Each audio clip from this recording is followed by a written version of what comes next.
नमस्कार। Loud India TV में आपका स्वागत है और हम देख रहे हैं लाउड अभय दुबे। अभय दुबे जी हर हफ्ते हमारे साथ आते हैं और उन सवालों का विश्लेषण करने की कोशिश करते हैं जो सवाल आपके दिमाग में हैं। और जैसे मैंने पिछली बार कहा था, इस बार भी कम से कम करीब 10-11 हज़ार लोगों ने इस शो को देखा और उस शो को देखने के साथ उनके जो सवाल यही थे कि हम कुछ बुनियादी सवालों के ऊपर ज़रूर बातचीत करें, जिसको कि कोई टेलीविज़न चैनल नहीं दिखा रहा है। अभय जी, दूसरा मैंने एक एक्सपेरिमेंट किया। जी 5:30 बजे के शो में मैंने ये पूछा, जो किसानों का शो किसानों के ऊपर हम करते हैं, उसमें हमने पूछा कि क्या हम किसानों के सवालों के ऊपर बातचीत करना बंद करें, क्योंकि कुछ पत्रकार साथियों का कहना है कि आप बहुत किसान कर रहे हैं। मैंने लोगों से पूछा तो लोगों ने जो उत्तर दिया वो मैं आपसे शेयर करना चाहता हूँ। लोगों ने कहा, किसानों के ऊपर बातचीत करना मत बंद कीजिए कि कोई और किसानों के ऊपर बात नहीं कर रहा है। ये उन्होंने नई जानकारी दी। जी मुझे ये भ्रम था कि बहुत सारे सोशल मीडिया पे जो अपने साथी हैं, वो किसानों के सवालों पे बात कर रहे हैं। उन लोगों ने सिरे से इनकार किया, कोई बात नहीं कर रहा है और जो बात कर रहा है वो सुपरफिशियल बात कर रहा है। किसानों के आंदोलन को लेकर के क्या संभावनाएं पैदा हो रही हैं, कौन कौन उनसे जुड़ रहा है, किसानों के दर्द क्या है, तकलीफें क्या है, इसके ऊपर कोई बात नहीं कर रहा है। तो हमने अंततः ये तय किया है कि हम जितने भी अमूर्त सवाल हैं, भारत है, पाकिस्तान है, भारत है, बांग्लादेश है, इन सब के ऊपर हम बातचीत करेंगे, लेकिन हम किसानों के ऊपर बातचीत करना नहीं छोड़ेंगे। लेकिन आज आप सभी को मालूम है कि जब पिछली बार हम विषय तय कर रहे थे, अभय जी ने कहा था कि हमें बंगाल के चुनाव के ऊपर बात करनी चाहिए। तो आज हम बंगाल के चुनाव के ऊपर बातचीत करेंगे और अभय जी, आपसे बंगाल के चुनाव के 2-3 अंतर विरोधों के ऊपर बात कर रहे हैं। एक तो ये साफ नहीं हो रहा है बंगाल में होने क्या वाला है। सोशल मीडिया पर भी लोग इस तरह से बटे हुए हैं। टेलीविजन जो दरबारी चैनल है उनमें तो बटे ही हुए हैं। उनमें बटे क्या, वो तो एक तरफा चल रहा है। वो ये मान रहे हैं कि जितना भारतीय जनता पार्टी अपने को प्रस्तुत नहीं कर पा रही है, उससे ज्यादा हमारे टेलीविजन चैनल प्रस्तुत कर रहे हैं। बंगाल के अखबार और बंगाल की खबरें यहाँ नहीं आ रही, क्योंकि मेरा मानना है वहां ज्यादा सापेक्ष खबरें आ रही होंगी। जिस तरह दिल्ली या दूसरे देश में निरपेक्ष खबरें पहुंच रही हैं, वो नहीं वहां का हाल होगा। पर जो लोग भी जा रहे हैं, वो रंग बेरंग जा रहे हैं, या तो भारतीय जनता पार्टी के या ममता बनर्जी के। कुछ लोग हैं जो लेफ्ट की तरफ भी बात कर रहे हैं। पर कल मैंने देखा, हमारे पास एक क्लिपिंग आई अखिलेंद्र प्रताप सिंह की। अखिलेंद्र प्रताप सिंह का कहना है कि बंगाल में वामपंथ है कहाँ। ये मैंने इसलिए जिक्र किया आपसे कि आज बंगाल के ऊपर आप बात करेंगे और आपने भी शायद देखा होगा, पर मैं उनका जिक्र इसलिए कर रहा हूँ कि वो हमारे शो में कभी आते रहते हैं बुनियादी सवालों को लेकर, खासकर किसानों के सवालों को लेकर के। आपकी नजर में बंगाल का चुनाव किस करवट बैठेगा, इससे ज्यादा महत्वपूर्ण है कि क्या बंगाल का चुनाव भी अमूर्त प्रश्नों के ऊपर अपना फैसला देगा, या सापेक्ष विषयों के ऊपर, लोगों के दर्द तकलीफ के ऊपर फैसला देगा। क्योंकि अक्सर माना जाता है कि बंगाल का आदमी विचारक होता है, सोचता है। बहुत सारे बुद्धिजीवी वहां से आए हैं, राष्ट्रीय नेता वहां से आए हैं। क्या अब बंगाल की धरती उस तरीके के विचारहीन लोगों से थोड़ी कम हो रही है? शून्य तो नहीं कहूंगा, कम हो रही है, या उनका सोचने का तरीका हम सब लोगों के सामने नहीं आ पा रहा है? इसको ध्यान में रखते हुए अगर आप बंगाल के चुनाव का विश्लेषण करेंगे तो लोग बंगाल को ज्यादा समझ पाएंगे, ऐसा मुझे लगता है। बाकी तो आप मुझसे ज्यादा इस विषय के जानकार हैं, तो मैं अब आपसे अनुरोध करता हूं कि आप बंगाल के चुनाव को लेकर के, आपका स्वागत करते हुए जो ठीक समझे वो कहना शुरू करें, फिर उसके आधार पर हम लोग बीच बीच में बातचीत बढ़ाते रहेंगे। संतोष जी, पहले तो मेरा आपसे निवेदन है कि आप अपने आप को बहुत कम करके मत आंकिए। आप भी भारतीय राजनीति के बहुत अच्छे जानकार और बहुत अच्छे व्याख्याकार हैं, और आपकी जानकारियां बहुत गहरी हैं, और आप तो चुनावी राजनीति में भी भाग ले चुके हैं और कामयाबी के साथ भाग ले चुके हैं। तो मैं समझता हूँ कि आपका यहाँ होना इस मंच पर, लाउड इंडिया टीवी के मंच पर, मेरे लिए भी बहुत उपयोगी है। और आपके सवालों से और जिस तरह से आप विश्लेषण में से बातों को निकाल के पेश करते हैं, उससे मैं भी काफ़ी सीखता हूँ कि बातें किस तरीके से और किस कोण से रखी जा सकती हैं। और जिस तरह आप पूछताछ करते हैं मुझसे, उससे मेरे दिमाग में नए विचार पैदा होते हैं, जिससे मुझे अपनी बातों को लिखने में मदद मिलती है। कई बार आपके साथ चर्चा करने के बाद जब मैं लेख लिखने के लिए बैठता हूँ, तो मेरे पास कुछ ऐसी सामग्री होती है जो आपके साथ चर्चा से पहले नहीं थी। तो मैं समझता हूँ कि आपका भी इस पूरे कार्यक्रम में बहुत महत्वपूर्ण रचनात्मक योगदान होता है राजनीतिक समीक्षा। आपके इस टिप्पणी के लिए मैं आभारी हूँ, बस इतना ही कह सकता हूँ। मैं, जहाँ तक बंगाल के चुनाव का सवाल है, देखिए, हर चुनाव को मैं दो नजरियों से देखता हूँ। पहला नजरिया ये है कि वहां पर जो मुख्यमंत्री, जो अपनी सत्ता की रक्षा करने में लगा हुआ मुख्यमंत्री है या लगी हुई जो मुख्यमंत्री है, उसने अपनी सरकार कैसे चलाई। दूसरा ये कि सामाजिक गठजोड़ किसके पक्ष में कितना बड़ा है। ये दो बुनियादी बातें हैं जिनके आधार पर किसी भी चुनाव का विश्लेषण किया जाना चाहिए। जी। यहीं से वो समीकरण निकलता है कि कौन जीतेगा, कौन हारेगा। इसके अलावा जितनी बातें की जाती हैं कि नरेंद्र मोदी आ गए, अब मोदी मैजिक चल गया, या हिंदू मुसलमान के बीच में ध्रुवीकरण हो गया, सांप्रदायिकता फैला दी गई, या ये फलाना मसला ले आए, ढिकाना मसला ले आए, ये सारी की सारी बातें, इनका भी महत्व होता है, लेकिन इनका महत्व गौड़ होता है। शुरुआती बात यह है कि सरकार किस तरीके से चली, उस सरकार के चलाने से 5 साल में किन तबकों को लाभ हुआ, किन तबकों को लाभ नहीं हुआ, लोगों की उम्मीदें कैसी थी, और एंटी इनकम्बेंसी का स्तर क्या है। ये तो पहली बात हुई। जी। दूसरी बात ये हुई कि चुनाव में शक्तियां जूझ रही हैं, किसके पक्ष में कितना बड़ा सामाजिक गठजोड़ है। अब मैं दोनों बातों के बारे में एक एक करके आता हूं। मैं बिना किसी संकोच के ये कहूंगा कि मैं मुख्यमंत्री के तौर पर ममता बनर्जी का प्रशंसक नहीं हूं। मेरा मानना है कि पिछले 5 साल जो उन्होंने सरकार चलाई, उसमें उन्होंने 3 बहुत बड़ी गलतियां की।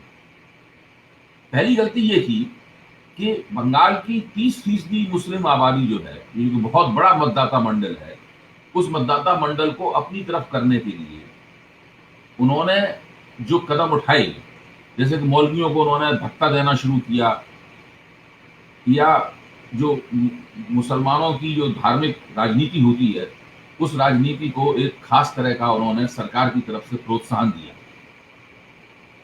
ये उनकी एक बहुत बड़ी गलती थी। हम इस तरह के किसी भी सरकारी कार्यक्रम और कोई भी मुख्यमंत्री हो, उसमें अल्पसंख्यक सांप्रदायिकता को बढ़ावा देने वाली किसी भी नीति का कम से कम मैं समर्थन नहीं करता। वो किसी भी पार्टी, किसी भी विचारधारा के जरिए, चाहे वो सेकुलरिज्म के नाम पे किया जा रहा हो, चाहे वो भाजपा विरोध के नाम पे किया जा रहा हो, या वो हिंदू राष्ट्र के विरोध के नाम पे किया जा रहा हो, निश्चित रूप से ऐसी तमाम नीतियां उल्टा असर डालती हैं, और जिनके विरोध के नाम पे ये की जाती हैं, उसी को मजबूत करते हैं।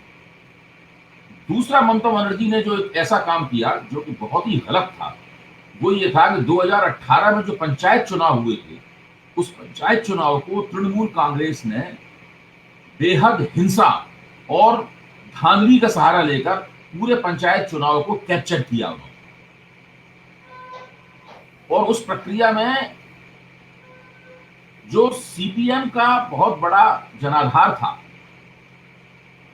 उस जनाधार की समझ में ये आ गया कि कम्युनिस्ट पार्टी, मार्क्सवादी, ममता बनर्जी के लोगों से हमारी रक्षा नहीं कर सकती है। 1/3 सीटें तो बिना किसी चुनावी मुकाबले के तृणमूल कांग्रेस ने जीत ली उस पंचायत चुनाव के अंदर। 1/3 सीटें, आप सोचिए। और बड़े बड़े नेताओं की उस पंचायत चुनाव में पिटाई की। आप वासुदेव आचार्य हैं, उनके ऊपर भी शारीरिक हमला हुआ तृणमूल कांग्रेस के लोगों द्वारा। इस पूरी प्रक्रिया में उस जो टीएमसी से अलग जो एक बड़ा जनसमूह था, बड़ा मतदाता मंडल था, जो कि टीएमसी के खिलाफ वोट करता था, उसको उसको लगा कि उसे ज्यादा मजबूत और ताकतवर पार्टी की जरूरत है जो तृणमूल कांग्रेस के खिलाफ खड़ी हो सके। न कांग्रेस हमारी हिफाजत कर पा रही है, न सीपीएम हमारी हिफाजत कर पा रही है। तो 2018 के बाद वो बड़ा मतदाता मंडल जो कि ममता बनर्जी के विरोध में वोट करता था, वो भाजपा की तरफ शिफ्ट होना शुरू हुआ। इस चीज से भी भाजपा को लाभ हुआ। इसीलिए 2019 के चुनाव में भाजपा ने बहुत शानदार प्रदर्शन किया और कांग्रेस और सीपीएम बिल्कुल हाशिए में चले गए। अगर ममता बनर्जी ने 2018 में पंचायत चुनाव के ऊपर तमाम सीमाओं को लांघते हुए इस प्रकार का कब्जा न किया होता तो इसका नतीजा इस तरीके का नहीं है। तो ये दो जो बहुत बड़ी गलतियां हैं, ममता बनर्जी ने दोनों बड़ी गलतियों करके भारतीय जनता पार्टी के लिए रास्ता साफ किया वहां। मतलब भाजपा तो 10 सीटों की पार्टी थी। 2016 में भाजपा कितनी बहुत छोटी पार्टी थी और बंगाल के चुनाव में इस तरह की राजनीतिक दलों का आजादी के बाद से कभी कोई स्थान भी नहीं रहा है। आज भाजपा जो एक 40% वोट के ऊपर खड़ी हुई है और उम्मीद कर रही है कि बंगाल का चुनाव जीत जाएगी, उसके पीछे ममता बनर्जी की राजनीति, इस बात को समझ। तीसरी एक बहुत बड़ी गलती थी जो अम्फन साइक्लोन आया था, अम्फन तूफान आया था वहां पर, उसके अंदर जो मदद, जो आर्थिक मदद उस तूफान के पीड़ितों को पहुंचनी चाहिए थी, वो टीएमसी के स्थानीय स्तर की शक्तियां जो थी वो सब खा गई। वो मदद सही जगह नहीं पहुंची। तो वो तमाम लोग भी इस सरकार से नाराज हैं। जो अम्फन की मदद जिन्हें मिलनी चाहिए थी वो स्थानीय स्तर पर तो बहुत जम के भ्रष्टाचार हुआ। ये सारे निर्विवाद सत्य हैं। पीएम आए तृणमूल कांग्रेस का कोई अगर प्रतिनिधि हो तो वो मेरी बात का खंडन करेगा, लेकिन उससे कोई फर्क नहीं पड़ता। ये 3 बड़ी गलतियां पिछले 5 वर्ष में ममता बनर्जी ने की है। आज ममता बनर्जी जो दीवार से पीठ लगाकर भाजपा के खिलाफ बचाव की लड़ाई लड़ रही है, उसका मुख्य कारण ये 3 बड़ी गलतियां हैं। इन 3 बड़ी गलतियों ने भाजपा के लिए हमदर्दी पैदा की है और जितना भी टीएमसी विरोधी वोट था वो सीपीएम और कांग्रेस में बंटने की बजाय भाजपा के ध्रुव पर ध्रुवीकृत हो गया। महत्वपूर्ण बात है। हाँ, ये तीन बातों का ध्यान रखना जरूरी है। तीसरी, ममता बनर्जी ने कोई अच्छे काम भी किए। उन अच्छे कामों को इकोनॉमिक टाइम्स में कुछ आर्टिकल छपे हैं जिसमें बताया गया है कि ममता बनर्जी ने किस तरह से कल्याणकारी योजनाएं चलाई हैं और कुल मिलाकर बंगाल उनके कार्यकाल में बंगाल की एक अच्छी आर्थिक प्रगति भी हुई है। जो इंडिकेटर्स हैं, आर्थिक इंडिकेटर्स हैं बंगाल के, ममता बनर्जी के शासनकाल के हिसाब से बहुत बुरे नहीं है, बहुत अच्छे भी नहीं है, लेकिन अगर आप पिछले जमाने से तुलना करें तो वो एक अच्छा काम ममता बनर्जी ने वहां पर किया। तो उसकी वजह से ममता बनर्जी के खिलाफ जो एंटी इनकम्बेंसी है उसमें उसके 2 पहलू हैं। एक पहलू तो 3 कारणों की वजह से एंटी इनकम्बेंसी बनी है उनके खिलाफ, और दूसरा पहलू यह है कि ममता बनर्जी ने जो उनके नेतृत्व में आर्थिक प्रगति हुई है उससे ये एंटी इनकम्बेंसी दूसरे पक्ष में थोड़ी नरम भी हुई है। तो ये तो ममता बनर्जी की 5 साल चलाई हुई सरकार है। अब आ जाइए आप कि जो शक्तियां लड़ रही हैं चुनाव में उनके साथ कौन कौन सी सामाजिक शक्तियां खड़ी हुई हैं। तो ममता बनर्जी के पक्ष में बंगाल का जो 30% मुसलमान मतदाता है वो मजबूती के साथ खड़ा हुआ। ममता बनर्जी ने स्त्रियों को प्रोत्साहन देने वाली और मदद करने वाली 5-6 योजनाएं चलाई हैं। उनके नाम मुझे अभी याद नहीं है, लेकिन अगर मेरे पास लिस्ट होती तो मैं नाम गिना सकता था। इसलिए स्त्री मतदाताओं के अंदर ममता बनर्जी के प्रति खासी हमदर्दी है।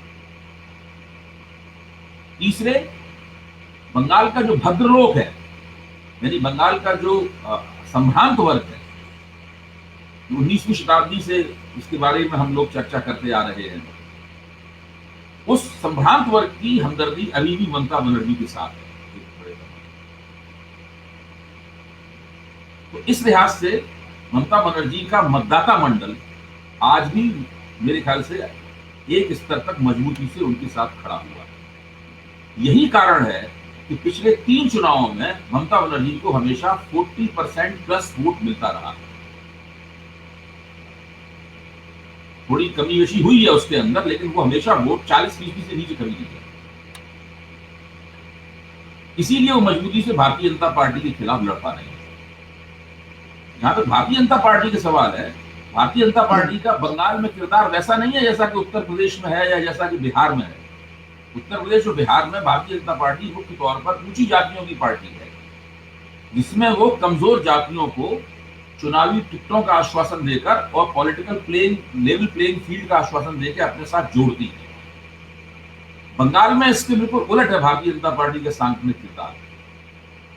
वहां पर वो जो बंगाल में जो कमजोर जातियां हैं, उन कमजोर जातियों की नुमाइंदगी करने वाली पार्टी के तौर पर भाजपा उभरी है। जैसे कि मान लीजिए बंगाल के जो नाम शूद्र हैं, नाम शूद्रों में करीब 75% संख्या मतुआ समुदाय की है। भारतीय जनता पार्टी को लोकसभा चुनाव में भी उसके बहुत जम के वोट मिले थे और इस बार फिर उसके बहुत बड़े पैमाने पर वोट मिले। उसके विभिन्न कारण हैं, उन पर चर्चा हो सकती है। ये तो कह रहा हूं कि जिस सामाजिक गठजोड़ को भाजपा, महामनी गठजोड़ की भाजपा नुमाइंदगी करती है, उसमें बंगाल की जो कमजोर जातियां हैं वो भाजपा के साथ खड़ी हैं। इसके साथ उत्तर भारत से गए हुए जो बंगाल के लोग हैं हिंदी भाषी, वो सारे के सारे तकरीबन भाजपा के साथ खड़े हुए। और बंगाली समाज का भी एक हिस्सा, वो हिस्सा जो कि सीपीएम और कांग्रेस को समर्थन करता था, वो सीपीएम और कांग्रेस की तृणमूल कांग्रेस के मुकाबले जो असहायता है, क्योंकि वो तृणमूल कांग्रेस के आक्रमण से उनकी रक्षा नहीं कर पाए, वो भी भाजपा के पक्ष में चला गया। उसी वजह से भाजपा को पिछले लोकसभा चुनाव में 40% वोट मिला था। भाजपा के सामने चुनौती ये है कि वो उस 40% वोट को दोबारा हासिल करें, उसमें कम से कम 5 से 6% का इजाफा करें, वरना वो ममता बनर्जी को नहीं हरा पाएगी। इसीलिए मैं बार बार कहता हूं कि 3 बड़ी शर्तें हैं जो भाजपा को पूरी करनी होंगी चुनाव जीतने के लिए। पहला ये है कि लोकसभा का जो उनका मतदान प्रतिशत था, उस मतदान प्रतिशत को वो दोहराए। दूसरा, उसमें 6% वोटों का इजाफा करें। और तीसरी, जो मुसलमानों का वोट है, वो वोट तृणमूल कांग्रेस और माकपा का जो गठजोड़ है उसके बीच में बट जाए, यानी वहां पे ममता बनर्जी को नुकसान हो। मुझे नहीं लगता कि भाजपा इन तीनों शर्तों को पूरा कर पाएगी। पहली बात तो यह है कि भाजपा का इतिहास बताता है कि हमेशा लोकसभा चुनाव में उसको जो वोट मिलते हैं, विधानसभा चुनाव में 6 से 10-12% गिर जाते हैं। उन वोटों को दोहराना भाजपा के लिए हमेशा मुश्किल रहा है। शायद उत्तर प्रदेश में भी कम हो गए थे, तो वो हो जाता है। दूसरी समस्या ये है भाजपा की कि वो जब उन वोटों को ही नहीं वो पूरा ला पाएगी तो उसमें इजाफा कैसे करेगी। और मुसलमान वोट, मेरा विचार ये है कि वो अपने प्रभाव के इलाकों में जहां मुसलमान वोट सघन मात्रा में मौजूद है, वहां पर बट नहीं रहा है इस बार मुसलमान। वो उस पार्टी को वोट दे रहा है जो भाजपा को हरा सकती है, और ज्यादातर जगहों पे वो पार्टी टीएमसी। तो भाजपा अपने बहुत ही आक्रामक चुनाव प्रचार चला रही है। सारा तोपखाना उसने बंगाल में लगा रखा है अपना। अब मैं कहूंगा ममता बनर्जी का मैं मुख्यमंत्री के तौर पर तो प्रशंसक नहीं हूं, लेकिन जननेता के तौर पर ममता बनर्जी का प्रशंसक। अगर और कोई नेता होता और उसके खिलाफ 10 साल की एंटी इनकम्बेंसी होती और उसने इस तरह की 3 बड़ी गलतियां भी की होती, और उस नेता के खिलाफ 40% वोट पर भाजपा खड़ी होती और अपने पूरे तोपखाने और संसाधनों और लाव लश्कर के साथ वहां बंगाल में चुनाव लड़ रही होती, तो और कोई नेता और पार्टी होता वो तिनके की तरह उड़ गया होता उसके सामने। ममता बनर्जी बहुत पराक्रम के साथ में चुनाव लड़ने की। उनकी सांसद है महुआ मोइत्रा, उनसे एक सवाल पूछा गया कि भाजपा की प्रचारकों की सूची में तो 40 स्टार प्रचारक हैं, टीएमसी की सूची में तो कोई स्टार प्रचारक नहीं है। तो महुआ ने जवाब दिया कि 40 बघरनों के मुकाबले एक शेरनी काफी है। वो मैं ये बात इसलिए कह रहा हूं एक रूपक मेटाफर के तौर पर कि ममता बनर्जी एक जननेता के तौर पर उनका बंगाल में कोई भी मुकाबला नहीं। उनकी पार्टी ने जम के भ्रष्टाचार किया है, वो तमाम आरोप हैं और बहुत सारे आरोप उसमें सही भी है, लेकिन व्यक्तिगत रूप से उनके ऊपर कोई आरोप नहीं।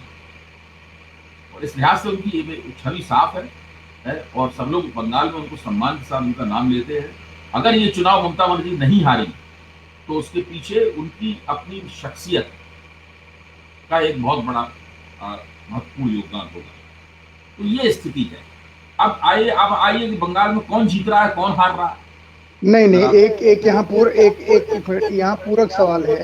हाँ पूरक सवाल ये है कि उनके भतीजे अभिषेक बनर्जी को लेकर के जो भारतीय जनता पार्टी ने शुरू में एक कैंपेन किया बड़ा आक्रामक, और एक बार लगा कि उनका भतीजा भी परिवारवाद के चपेट में बंगाल में एक इशू बन जाएगा, उसकी क्या स्थिति है, उसको आप कैसे देखते हैं? भाजपा ने एक ऑडियो जारी किया है। इस ऑडियो में भाजपा ये छवि उसमें से निकालने की कोशिश कर रही है। गौरव भाटिया जो भाजपा के प्रवक्ता हैं वो उसको ऑडियो को जारी कर रहे थे प्रेस कॉन्फ्रेंस में। उसमें छवि निकालने की कोशिश कर रही है कि बड़े करोड़ों रुपए की उगाही कर रही थी। उगाही का पैसा जो है वो ममता बनर्जी के माननीय अभिषेक बनर्जी के पास जा रहा है। तो भारतीय जनता पार्टी इस तरह के आरोप वगैरह लगाएगी, इस तरह के ऑडियो जारी किए जाएंगे और प्रेस कॉन्फ्रेंसेस की जाएंगी, ये सब कुछ चलेगा।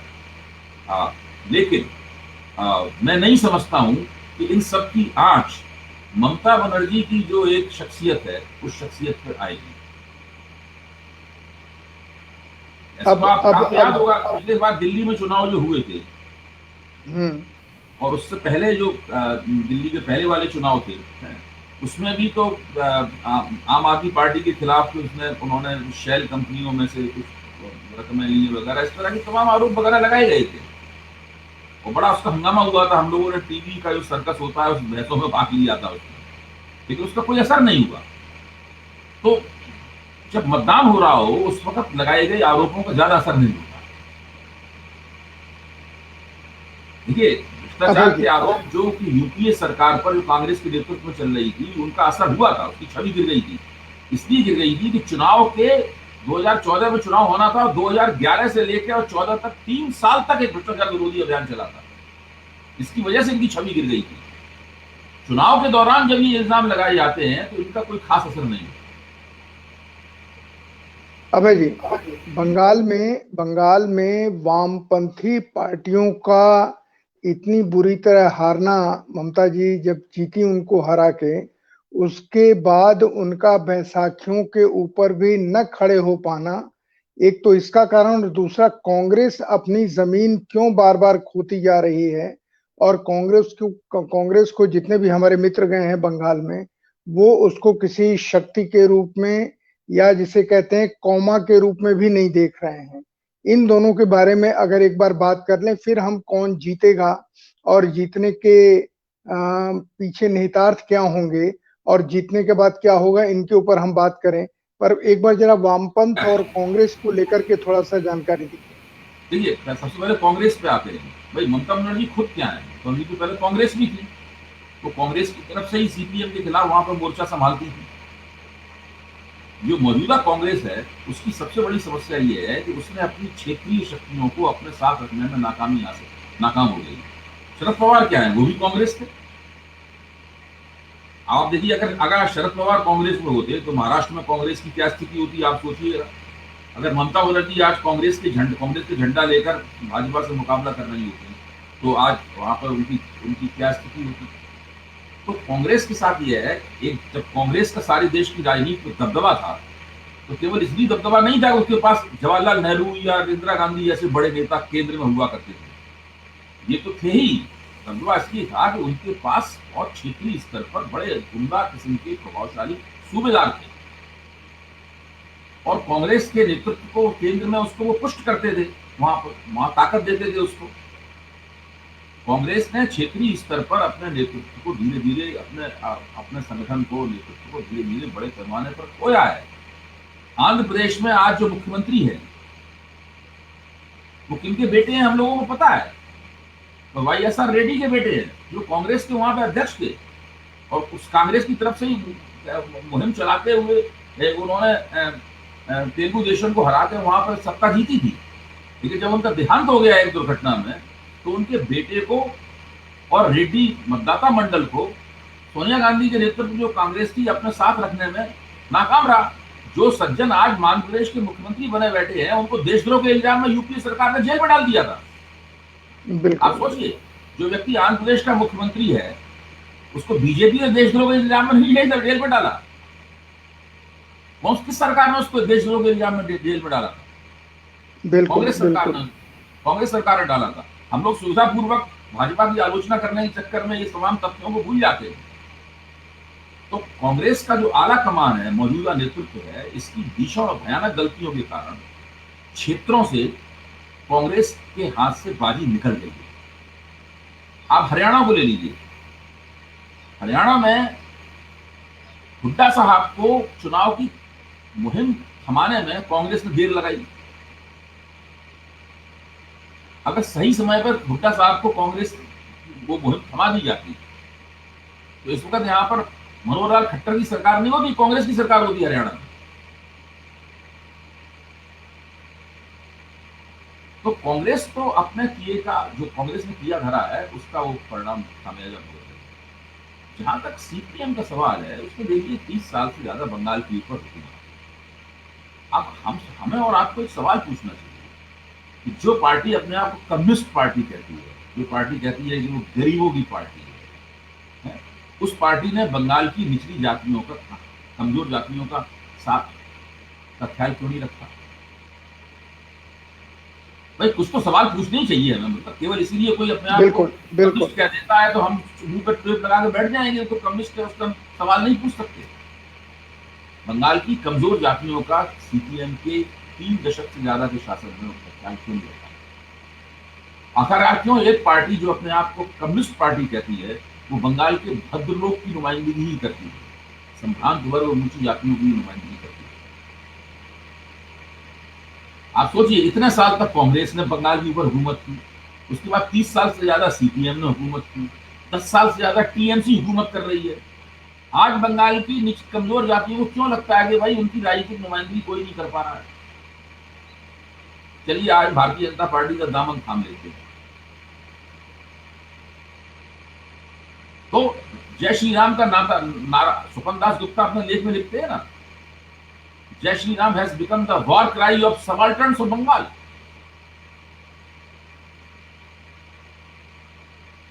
ये हिंदुत्व के सिद्धांतकारों और बुद्धिजीवियों को ये सब कहने का मौका किसने दिया?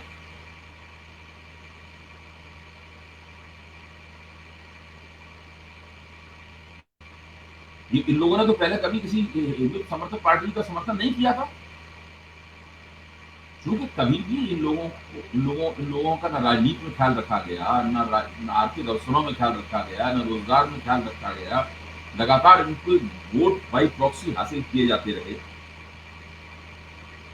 तो अंततः एक पार्टी आई, उसने उनको आश्वासन दिया, अब उस पार्टी के पीछे गोलबंद होकर खड़े हो गए। हम लोग कहते हैं कि भाई ये सांप्रदायिकीकरण हो गया। तो ये तो जो भाजपा विरोधी राजनीति है, ये उसकी वे समस्याएं हैं जिन समस्याओं के ऊपर हम लोग सवाल नहीं पूछते।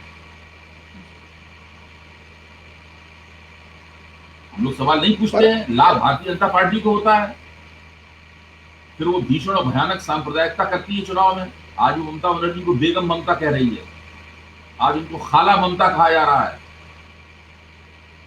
कहा जा रहा है बंगाल में 70 और 30 की लड़ाई है, 70% हिंदू और 30% मुसलमान की लड़ाई है। ये सब और चुनाव में कहे या कहे, इन बातों को अमित शाह और नड्डा और नरेंद्र मोदी नहीं कहते, लेकिन स्थानीय स्तर पे यही सब चल रहा है। वहां आपको ध्यान होगा दिल्ली के पिछले चुनाव में क्या भीषण भयानक सांप्रदायिकता हुई थी। बिल्कुल वैसा ही वहां पे जमीन पे हो रहा है। तो ये सब भारतीय जनता पार्टी आज जब नंबर 1 की पार्टी देश में बनी हुई है और दूसरे राज्यों में बनने की कोशिश कर रही है, इसमें हमारे आपके जैसे लोगों का, बुद्धिजीवियों का, और हम जिन पार्टियों का समर्थन करते रहे हैं, जिन पार्टियों को हमदर्दी देखते रहे हैं, उनका भी योगदान है। बिल्कुल। अब इस आखिरी हिस्से पर आइए कि जीतने के शर्त क्या हैं और कौन उन शर्तों को पूरा कर रहा है इस समय बंगाल में। अभी हमारे लोकनीति के लोग भी, प्रोफेसर संजय कुमार भी बंगाल का दौरा करके लौटे हैं, और भी जो लोग जो दौरा करके वहां से आए हैं, उनका मानना है कि अभी भी बढ़त ममता बनर्जी को हासिल है। लेकिन एक दूसरा नैरेटिव भी है। वो दूसरा नैरेटिव ये है कि एंटी इनकम्बेंसी बहुत जबरदस्त है। दूसरा नैरेटिव ये कहता है, जो पैरेलल नैरेटिव है, एक समांतर नैरेटिव ये है कि एंटी इनकम्बेंसी बहुत जबरदस्त है। लोग, और जो ममता बनर्जी के खिलाफ लोग जो हुए हैं, वो उनके टीएमसी की गुंडागर्दी और उसकी आक्रामक और हेकड़ी से मतलब जो है वो डरे हुए हैं, इसलिए उस बात को कह नहीं रहे हैं। तो जनता जो है वो, अगर बीजेपी जीतेगी तो बीजेपी नहीं जीतेगी, टीएमसी हारेगी, और उस हार का लाभ भारतीय जनता पार्टी की सत्ता के रूप में आएगा। एक दूसरा नैरेटिव ये है, आज हम ऐसी स्थिति में नहीं है कि हम गारंटी से कह सकेंगे कौन सा नैरेटिव पूरी तरीके से सही है, लेकिन जो आबादी मूलक वितरण है बंगाल का, जो डेमोग्राफिक डिस्ट्रीब्यूशन है बंगाल, उसकी अगर हम निगाह डालें और मतदान रुझानों के पिछले मतदान रुझानों के इतिहास पर अगर निगाह डालें, तो ऐसा लगता है कि बंगाल में कम से कम 120 सीटें ऐसी हैं जो ममता बनर्जी के लिए गारंटी से, टीएमसी गारंटी से जीतेगी। अब उसने 120 सीटें, अब उसे 26 सीटें जीतनी रह जाती हैं पूर्ण बहुमत प्राप्त करना। तो ममता बनर्जी का संघर्ष मोटे तौर पर निकल के आता है कि वो 26 सीटें वो कहां से प्राप्त करें। भारतीय जनता पार्टी ने पिछले बार 10 सीटें जीती थी, तो भारतीय जनता पार्टी को पूर्ण बहुमत प्राप्त करने के लिए 136 सीटें जीतनी। तो आप इस विश्लेषण से समझ सकते हैं कि पलड़ा किस तरफ झुका हुआ है, लेकिन लड़ाई बहुत टक्कर की है। इसलिए चुनाव की भविष्यवाणी करने से हम लोगों को परहेज करना चाहिए। लेकिन ये टक्कर की लड़ाई में भारतीय जनता पार्टी का जो आपने कहा कि एक नैरेटिव वहां उन्होंने चलाया है कि 70 और 30 की लड़ाई है, तो इसका कितना उसमें प्रभाव पड़ेगा परिणामों के ऊपर? देखिए, इस तरह का नैरेटिव तो दिल्ली में भी चलाया था उन्होंने। दिल्ली में भी उन्होंने कहा था कि अगर आम आदमी पार्टी चुनाव जीत गई तो मुसलमान तो हिंदुओं के घर घर में घुस घुस के बहू बेटियों से बलात्कार होंगे, और इस बात को बीजेपी के सभी सांसद कह रहे थे, अनुराग ठाकुर जैसे मंत्री कह रहे थे इस बात को, और खुद अमित शाह कह रहे थे। तो ये सब तो दिल्ली में भी हो चुका है, इसका असर नहीं हुआ दिल्ली में। इसका असर केवल इतना हुआ कि भाजपा ने 3 की बजाय 5 सीटें और जीती। तो शाहीन बाग के धरने को लेकर जो पूरी राजनीति, चुनावी राजनीति की गई दिल्ली में, उसका केवल इतना फायदा भारतीय जनता पार्टी को हुआ, जबकि दिल्ली भाजपा का एक पुराना क्षेत्र है। भारतीय जनता की पहली सरकार अगर कहीं कोई बनी थी तो वो दिल्ली में बनी थी। सत्ता का पहला स्वाद तो हिंदुत्ववादी शक्तियों ने दिल्ली में ही चखा था 60 के दशक में। मेरा कहना यह है कि अगर ममता बनर्जी, ये इन सब चीजों के असर पड़ते हैं, कुछ वोट इधर उधर होते हैं, कट्टरपंथियों की और मुसलमान विरोधी भावनाओं से प्रभावित होने वाले लोगों की संख्या में थोड़ा इजाफा भी हो जाता है इन बातों से, लेकिन मुझे नहीं लगता कि ये सब बातें चुनाव के ऊपर एक निर्णायक असर डालती। अगर ये बातें चुनाव पर निर्णायक असर डालती कि 2015 में भाजपा बिहार में पराजित नहीं होती, क्योंकि उसके खिलाफ बहुत बड़ा सामाजिक गठजोड़ था, लालू और नीतीश का मिला जुला, इसलिए भाजपा बुरी तरीके से हार गई। दिल्ली में भाजपा 2 चुनाव हार चुकी है, काफी घोर सांप्रदायिक मुहिम चलाने के बावजूद। अब देखिए, बंगाल का चुनाव फिर से परीक्षा है कि क्या सांप्रदायिक मुहिम से आप कोई पार्टी चुनाव जीत सकती है। मैं अभी भी मानता हूं कि चुनाव सांप्रदायिक मुहिम से नहीं जीते जाते। भाजपा वहां चुनाव जीतती है जहां भाजपा के पास ज्यादा बड़ा चुनाव सामाजिक गठजोड़ होता है, क्योंकि उत्तर प्रदेश में उसके पास एक बड़ा सामाजिक गठजोड़ है, इसलिए भाजपा 50% प्लस वोटों की गोलबंदी कर पाती है।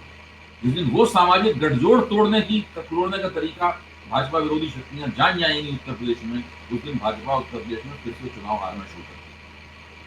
अब जी, आपके कहने से एक अर्थ ये निकलता है कि जो बहुसंख्यक हिंदू है वो सांप्रदायिक नहीं है और वो देश के सवालों के ऊपर या अपनी समस्या को सामने रख करके वोट देता है। एक अर्थ ये निकलता है, क्योंकि मोटे तौर पर हिंदू जिस धर्म को मानता है वो है सनातन धर्म। जो हिंदुत्ववादी शक्तियां, क्योंकि हिंदुत्व शब्द एक सांप्रदायिक चेहरे से जुड़ गया है, सांप्रदायिक शब्द की अभिव्यक्ति करता है, जबकि जिस शब्द का मैं कह रहा हूँ सनातन धर्म, वो तो जल, जीव, पेड़, पौधे इनमें ईश्वर को देखता हूँ। मतलब ईश्वर अंश अंश जीव अविनाशी, तुलसीदास जी की चौपाई है, वो सनातन धर्म के हिंदुओं में है। तो मैं ये मानूं, या आपकी बात का ये अर्थ निकाला जा सकता है कि बहुसंख्यक हिंदू सांप्रदायिक नहीं है। जिस तरह 2014 के चुनाव में हिंदुओं ने जो वोट दिया था भारतीय जनता पार्टी को, वो कांग्रेस के अकर्मण्यता, उनके भ्रष्टाचार, उनके ऊपर लगे आरोप और उसके प्रचार को लेकर, और खासकर अन्ना हजारे का जो कैंपेन हुआ था, इतना लंबा कैंपेन, उसने जो वैक्यूम क्रिएट किया था, उसके एब्सेंस में कोई पॉलिटिकल आउटफिट न होने की वजह से भारतीय जनता पार्टी को उसका पूरा लाभ मिला, जिसे भारतीय जनता पार्टी ने ये लिया कि हमें हिंदुओं ने पूरी तरह वोट दिया और हमने पूरी राजनीति को हिंदू और मुसलमान में बांट दिया है। कुछ इसके ऊपर अपनी राय देंगे? देखिए, हम लोग आप सब बातों को जानते हैं। आप मुझसे जो बातें आप जानते हैं दोबारा कहलवाना चाहते हैं, मैं फिर कह देता हूँ उन बातों को। 2014 में भारतीय जनता पार्टी को सारे देश में 31% वोट मिला, 31%। भारत के इतिहास में इतने कम वोट पाकर किसी एक पार्टी को पूर्ण बहुमत कभी नहीं प्राप्त हुआ। आप पिछला कोई भी क्या किसी भी सरकार जिसको पूर्ण बहुमत प्राप्त हुआ एक पार्टी को आप उठाकर देख लीजिए, 31% में कभी पूर्ण बहुमत प्राप्त हुआ। सीधी बात है कि भारतीय जनता पार्टी को हिंदुओं ने वो वोट नहीं दिया जिसका वो दावा करते हैं। अगर हिंदुओं ने जम के वोट दिया होता तो कुल मिलाकर 31% वोट क्यों मिलता भाजपा को? 69% वोट भाजपा के खिलाफ पड़ा है 2014 में। 2019 में ये 31% वोट बढ़कर 38% हो गया, ज्यादा से ज्यादा। इसमें 6-7% का और इजाफा हो गया। अभी भी भाजपा का वोट 40% तक नहीं पहुंचा है सारे देश के पैमाने।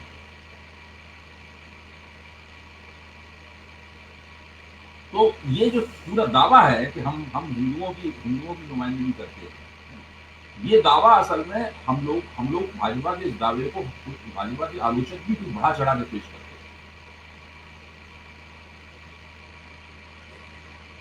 जमीनी स्तर पे जो राजनीति की जाती है वो दो हिस्सों में बटी हुई है।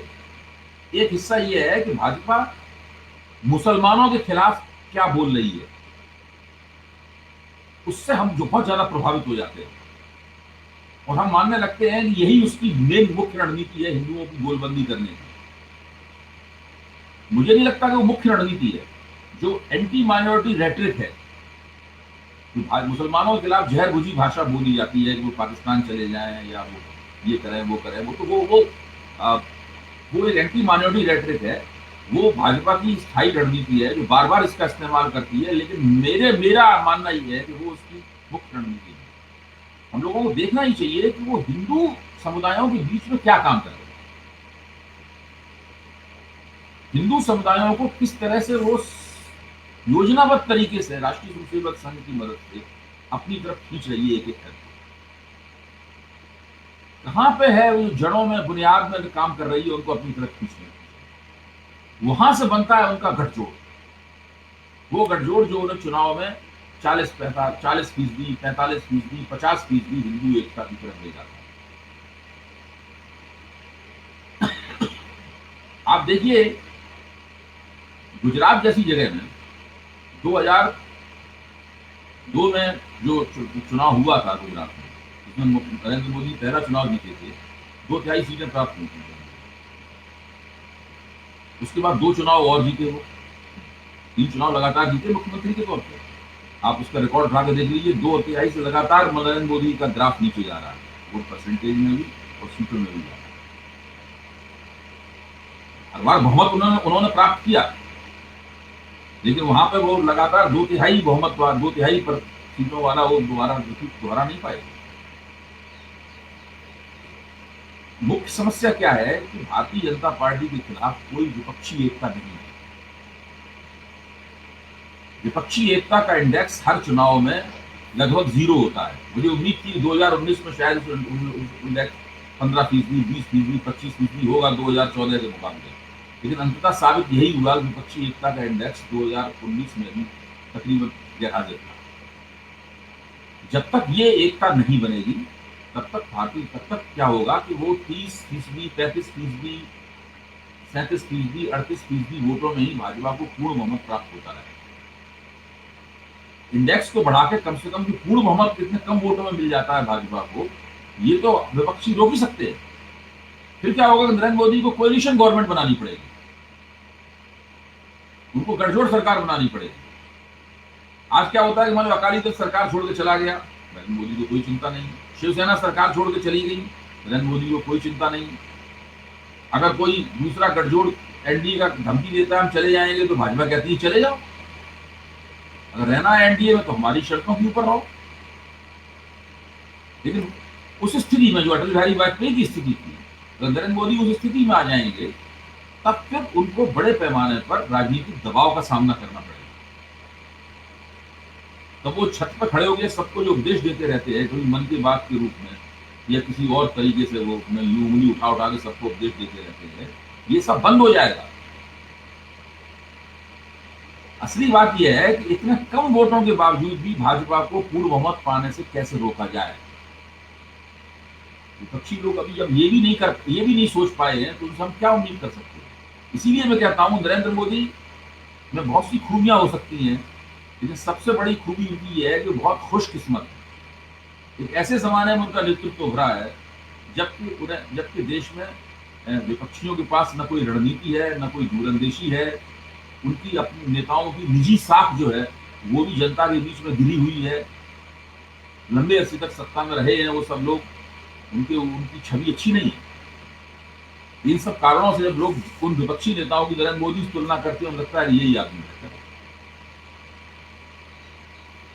अभय जी, इस विमर्श का आखिरी हिस्सा मुझे लगता है आपको ये बताना चाहिए, हम लोगों से साझा करना चाहिए कि आपकी नज़र में हार जीत की भविष्यवाणी से बचना ये बिल्कुल सही है और किसी भी पत्रकार को करना नहीं चाहिए।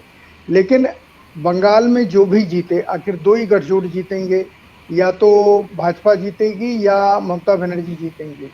कांग्रेस और सीपीएम के गठजोड़ के जीतने की संभावना तो मुझे 0.5% भी नहीं है। लेकिन मान लीजिए वो भी जीत जाते हैं, तो मान लीजिए कोई ऐसा अचंबा होता है, भूकंप आ जाता है और ये दोनों दलों का गठजोड़ जीत जाता है, ये बंगाल के चुनाव का देश के ऊपर क्या असर पड़ेगा, देश की राजनीति के ऊपर और विशेषकर किसानों के आंदोलन के ऊपर क्या असर पड़ेगा बंगाल के चुनाव का?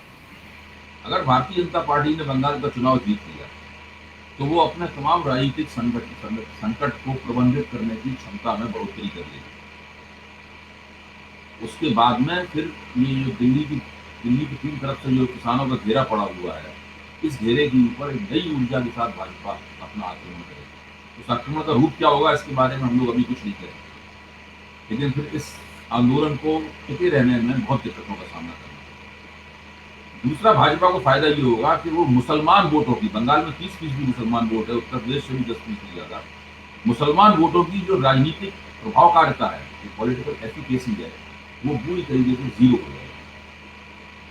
इससे भाजपा ने हिंदू एकता बनाई है वो देखने में और बड़ी लगने लगेगी, बहुत शक्तिशाली लगेगी। लगने लगेगा कि भाई उसका वर्चस्व जो है वो कायम हो गया।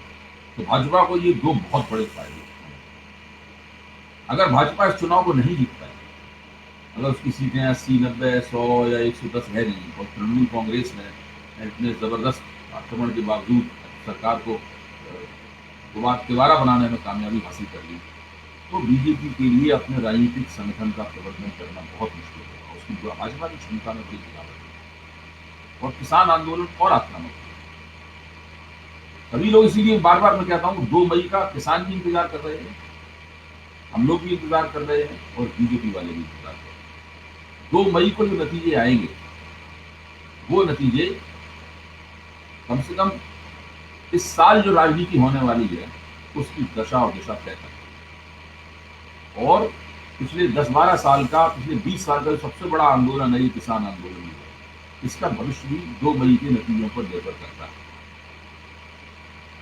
आज जब मैं गाजीपुर बॉर्डर के बगल से अपनी कार से ड्राइव करता हुआ गुजरता हूँ रोज शाम को ऑफिस से आते हुए, जा तो सकते इधर से उधर से आते वक्त मैं देखता हूँ तो अभी देखता हूँ कि वहाँ पे बहुत कम लोग, उनका जो पंडाल हमेशा भरा रहता था और मंच से लगातार भाषण चलते रहते थे, आजकल वो कुछ नहीं हो रहा। जो कुछ हो रहा है वो राकेश टिकैत और दूसरे किसान नेता दूसरी जगहों पर कर रहे हैं, संभवतः टीकरी बॉर्डर पर और हाँ, सिंघू बॉर्डर और टिकरी बॉर्डर का ये हाल नहीं है। हाँ, सिंधु बॉर्डर और टीकरी बॉर्डर पे जो है ना वो लोग हैं वहाँ पर और वहाँ कार्यक्रम चलते रहते हैं। लेकिन राकेश टिकैत जो कि इस बॉर्डर पर, गाजीपुर बॉर्डर में मुख्य उपस्थिति थे, वो उस वक्त घूम घूम कर दूसरी जगहों पर प्रचार कर रहे हैं। अभी राजस्थान में लगे हुए, वहाँ उनकी एक जगह उनके खिलाफ हिंसा भी हुई है, जिसके किसानों ने विरोध भी किया है। तो मुझे लगता यह है कि सब लोग 2 तारीख का इंतजार कर रहे हैं। 2 तारीख के बाद नई पैंतरेबाजी होगी, नए सिरे से सारी राजनीतिक शक्तियाँ अपनी अपनी पेशबंदी करेंगी, अपनी अपनी रणनीति पे दोबारा धार देंगी और फिर आकलन करेंगी कि उन्हें आगे क्या करना चाहिए। बिल्कुल अभय जी। अभय जी, आपके गांव और हमारे गांव में कहावत है, बिना दूल्हे के बारात नहीं सजती, वो गाजीपुर बॉर्डर के ऊपर सही साबित हो रहा है। और जब मैं देखता हूं कि राकेश टिकैत के गाजीपुर पहुंचने की बात सार्वजनिक होती है तो अचानक वहां बड़ी भीड़ हो जाती है। बहरहाल, मैं आज का प्रोग्राम समाप्त करते हुए आपको धन्यवाद देना चाहूंगा कि आपने बंगाल के चुनाव का वो विश्लेषण किया जो हमें अखबारों और दूसरे टीवी चैनलों से नहीं मिल रहा है। पर एक सवाल मेरे दिमाग में आ रहा है भविष्य के लिए, और मुझे लगता है कि 2 मई से पहले हम अगर उसके ऊपर 2 बार बातचीत कर लें तो बहुत अच्छा है। एक तो ये कि हमें विपक्षी दलों में कांग्रेस और दूसरे विपक्षी दलों को लेकर के बातचीत करनी चाहिए कि इनकी कमजोरियों के कारण, और क्या ये 2022 में उत्तर प्रदेश में अपनी कमजोरियों से उभर पाएंगे या 2024 के लिए कुछ कर पाएंगे या नहीं कर पाएंगे। अगली बार बात करेंगे इसके ऊपर।